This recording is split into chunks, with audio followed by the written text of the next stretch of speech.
नमस्कार। पाकिस्तान में इन दिनों गधा इकोनॉमी यानी कि गधे के व्यापार की चर्चा जोर शोर से हो रही है। चीन और पाकिस्तान के रिश्ते अब सिर्फ हथियारों तक सीमित नहीं हैं। अब पाकिस्तान चीन को गधे और उनका मांस बेच रहा है। बदले में चीन पाकिस्तान को हथियार देता है। ये बात भले ही अजीब लगे, लेकिन ये सच्चाई है। दरअसल चीन में गधे का मांस बहुत लोकप्रिय है। खासकर हेबेई प्रांत में लोग इसे बर्गर और कई दूसरे खाने में इस्तेमाल करते हैं। वहां के कुछ रेस्टोरेंट्स तो गधों की तस्वीरें लगाकर ग्राहकों को आकर्षित करते हैं।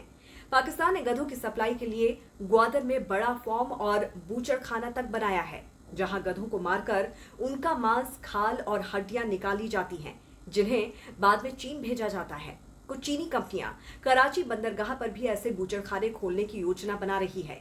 चीन में गधे की खाल से पारंपरिक दवा एजियाओ बनाई जाती है। ये खून बढ़ाने, इम्यूनिटी मजबूत करने, उम्र धीमी करने और त्वचा को सुंदर बनाए रखने में मददगार है। चीन में ये दवा बहुत ज्यादा महंगी बिकती है। एक समय ये अमीरों की खास चीज मानी जाती थी और अब ये वहां की लग्जरी प्रोडक्ट बन चुकी है। एक TV serial impress in the palace के बाद इसकी लोकप्रियता और भी ज्यादा बढ़ गई है। पाकिस्तान और चीन के बीच इस व्यापार का समझौता करीब $8 मिलियन यानी कि लगभग 66 करोड़ रुपए का है। पाकिस्तान ने चीन से हर साल करीब 2,16,000 गधों की खाल और मांस बेचने का करार किया है। इससे पाकिस्तान को विदेशी मुद्रा तो मिल रही है, लेकिन साथ ही कई लोगों में नाराजगी भी है। पाकिस्तान के कुछ लोग चाहते हैं कि देश जिंदा गधे बेचे, लेकिन अधिकारियों का कहना है कि ऐसा करना आसान नहीं है। पाकिस्तान के खाद्य सुरक्षा मंत्री राणा तनवीर हुसैन ने कहा है कि गधे के व्यापार से देश को आर्थिक फायदा होगा और लोगों को रोजगार मिलेगा।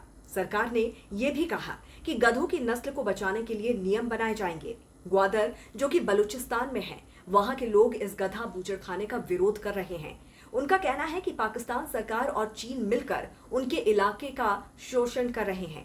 पहले से ही चीन के प्रोजेक्ट्स को लेकर वहां के लोग नाखुश हैं और अब इस नए प्रोजेक्ट को लेकर भी प्रदर्शन शुरू हो गए हैं। गधे के इस कारोबार से पाकिस्तान को पैसे तो मिल रहे हैं, लेकिन साथ ही साथ ये सामाजिक और सांस्कृतिक बहस का कारण भी बन गया है।